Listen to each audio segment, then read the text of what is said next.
ቤተ ክርስቲያን 5 ወቅቶች አሏት። 5 የቤተ ክርስቲያን ወቅቶች 6 or 7 6 የሚባላሉ 6 የቤተ ክርስቲያን ወቅቶች። አንደኛው የልደቱ ወቅት። ወቅቶቹ ለምን አስፈለጉ? መጀመሪያ ልናገር። ወቅት የቤተ ክርስቲያን ወቅት ያስፈለገው እግዚአብሔር በታሪክ ውስጥ በአንድ ጊዜ በክርስቶስ የሰራው ስራ አለ። ያ ወቅት እግዚአብሔር የሰራውን ያንን ስራ የሚያስታውሰን ነው። ሜሞሪያችንን አክቲቬት ያደርጋል እግዚአብሔርን እንድናመሰግን። ከዛ ጋር በተያያዘ ደግሞ አስተምሮአዊ ትምህርቶችን ዶክትራይናል ትምህርቶችን እንድናስተምር። ኢየሱስ ክርስቶስ ልደቱ ምንድን ነው? ለኛ እግዚአብሔር በክርስቶስ ሆኖ ሰው ሆኖ ተገለጠ ስንል ኢንካርኔሽን ስንል ምን ማለት ነው? ክርስቶሎጂን ጭምር እዛ ጋር እናስተምራለን ማለት ነው። ከዛ ቀጥሎ ደግሞ ኤፒፍኒ ወይም ደግሞ የጥምቀት ጊዜ የመገለጡ ጊዜ የምንለው ነው። አጭር ሲዝን ነው። አንዳንድ ጊዜ 2 ይሁዶች፣ አንዳንድ ጊዜ ደግሞ 3 ይሁዶች ነው። ቀጥሎ የአብይ ጾም ጊዜ የምንለው በአማርኛ በእንግሊዝኛው ሌንት የምንለው ማለት ነው። ይህ ደግሞ የክርስቶስን ሞትና ስቃይ የምናስብበት እግዚአብሔር በታሪኩ ውስጥ አስገራሚ የኢንተርቬንሽን ስራ የሰራበትን የምናስብበት አንድም ራሳችን በንስሐ በፔኒተንስ በምንባለው የምናንጽበት ጊዜ፣ እርስ በርስም የምንተናነጽበት ጊዜ ነው ያ የለንት ጊዜ። በዛ ጊዜ እንደምታስታውሱት የቤተክርስቲያናችን ቀለም ምንድን ነው? ፐርፕል ነው፣ ወይን ጠጅ። ወይን ጠጅ በአንድ በኩል የንስሐን የጸጸትን መንፈስ የሚገልጽ ነው፣ በሌላ በኩል ደግሞ የክርስቶስን ንግስና ነው። መከራን የተቀበለ ክርስቶስ ይነግሳል ደግሞ ያንን ለማመልከት ነው። ከዛ ቀጥሎ የትንሣኤ ጊዜ አለ። የትንሣኤ ጊዜ የፋሲካ ጊዜ ትንሣኤና የትንሣኤ ወቅት ፋሲካ ጊዜ አንዳንድ ጊዜ 5 ይሁዶች፣ አንዳንድ ጊዜ 6 ይሁዶች።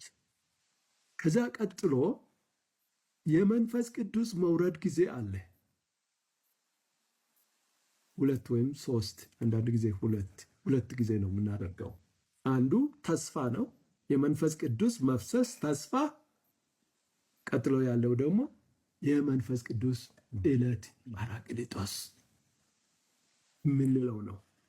ከዛ በኋላ የቅድስት ሥላሴ ወቅት ነው። አንዳንዶች ኦርዲነሪ ታይምስ ይሉታል፣ የመደበኛ ጊዜ ይሉታል። በእኛ ደግሞ የሥላሴ ወቅቶች ናቸው እነዚህ። የሥላሴ ወቅት ወደ 23 ይሁዶችን ይሸፍናል። 22 ወይም 23 ይሁዶችን ነው የሚሸፍነው። ከዛ ቀጥሎ የፍርድ ዝግጅት ጊዜ፣ ያ ክራይስት ዘ ኪንግ የምንለው ኖቬምበር መጨረሻ አካባቢ ከእሁድ ጀምሮ በፍርድ እሁድ ያበቃል። ከዛ በኋላ ነው ልደት የሚመጣ። ሳይክሉ አለው። ታዲያ ሌሎች በቅዳሴ አገልግሎታችን ወቅት መጥተው ለማገልገል ይቸገራሉ ብለን የምንለው ይህንን ማገናዘብ አችሉ አይደለም። በዚህ አልተማሩም፣ በዚህ አልሰለጠኑም። እኔ በሴሚናሪ እንደዚህ ተምሬያለሁ፣ እዚህ ያሉት ወንድሞቼ በሴሚናሪ እንደዚህ ተምረዋል። ስለዚህ በዛሬው ዕለት አንተ ነህ ሰባኪ ሲባል ሰውየው ወደኛ ሌክሽነሪ ሄዶ ነው ጥቅስ የሚመርጠው ወይስ ደግሞ በራሱ? ዕለቱ የምናገረው የአዲስ በክርስቶስ አዲስ ሕይወት የሚል ነው እሁዱ ርዕሱ። ሰውየው ደግሞ ዛሬ እግዚአብሔር በልቤ ላይ ያስቀመጠው ታሸንፋለህ ብሎሃል ጌታ የሚለውን ነው ይላል። እንግዲህ ተመልከቱ፣ ጥሩ ነው ነገሩ፣ ጥሩ ነው። ታሸንፋለህ ብሎ ትዘልቃለህ፣ ብዙ ጥሩ ነው። ግን ለዕለቱ ቤተክርስቲያኒቱ ምእመኗን ማስተማር የምትፈልገው ለዚህ ነው። ለዚህ እኮ ነው አናጋራም በይሁድ አምልኮ ጊዜ የምንለው ማለት ነውና በተረፈ ሌሎች ቤተክርስቲያናችን ክፍት ነው። የሳንክቹዋሪው ክፍት ነው። የህዝብ አካባቢ ክፍት ነው ለማንም። መሰዊያና ምስባክ አካባቢ የምንለው ግን በጥንቃቄ የሚደረግ ነው። ይህ ደግሞ እኛ ስለሆንን ለምን የሚል ጥያቄ ሊነሳ ይችላል። ለምን የሚለው ሉትራውያን ስለሆን ነው። ምንም ሌላ ነገር የለም።